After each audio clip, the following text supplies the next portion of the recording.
పెళ్ళమ్మోళ్ళు ఎట్లా మాట్లాడతారో అలా బిడ్డనట మనోడు గట్టిగానే కొరికిందట. ఇక మన అలా కులులేదేమో ఇక మన మీద మన కొడుకు పుట్టిందని బాగున్నది సంధ్యక్కకు, నువ్వేమని అనుకో.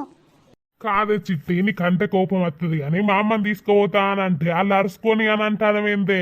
నువ్వు గిట్లనే ఎత్తే నాకు బీపీ లేచింది అనుకో, నాలుగు దౌడ పండుగ బీక్తే ఏమనుకుంటారు. నువ్వేందుకు కథలు పెడతాను వానే. మా అమ్మ నువ్వు మొన్న మంచిగా లేకుంటే గంతగానం వచ్చి చేసింది గుర్తుంటదేమో అనే చిట్టి, నీకు గుర్తే ఉండదు నాకు తెలిసే. నీకు చేసినప్పుడే మాది, తిన్నప్పుడే మాది. నీ మతి మా అంట్లవే ఎట్టా. నువ్వేంది నన్న అంటావు? కాదు, వాళ్ళు అరుచుకోవద్దా పెద్దోళ్ళు? వాళ్ళు అరుచుకున్నాక 10 రోజులకు మనం తీసుకోపోమా? ఏమైతుంది అరుచుకుంటే? నువ్వు అరుచుకుంటే నీకేమైతుంది? నీకేం వస్తుంది? నువ్వు చిన్నదానివి కాదా? నీకు తీసుకుంటలేవా పాలు?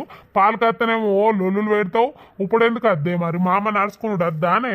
ఓ నప్పతట్లోడావు, నువ్వు కూడా నన్నే అని అంటావు. వాళ్ళు ఉంచుకుంటే ఏంది ఏమైతా? నీకేం వస్తుంది? వాళ్ళకు నొయ్యంది. నువ్వెంత బాగా మాట్లాడతావు, వాళ్ళ సైడ్ సపోర్ట్ ఇచ్చుకుంటా అలా మాట్లాడలే మరి. ఏమో నా దగ్గరకు వచ్చి నాకు చెప్తాడు. అట్లా కాదే చిట్టి, రేపు నీ అవ్వకు నీ అయ్యకు జ్వరం వస్తుంది, నీ తమ్మునికి పెండ్లు అవుతుంది, పెండ్లం వస్తుంది, అది కూడా గిట్టనే చేస్తే నువ్వు ఊకుంటావే.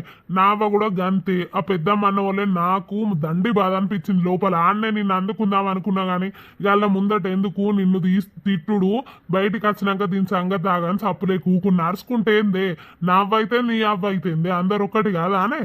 మొన్న నువ్వు కళ్ళు తిరిగి పడ్డావని చెప్పుడుతోనే మా అమ్మ అయ్యో ఏమైంది బిడ్డ ఏమైంది బిడ్డ దానికని వచ్చి 4 రోజులు వేసింది. చేయించుకునేటప్పుడు లేదా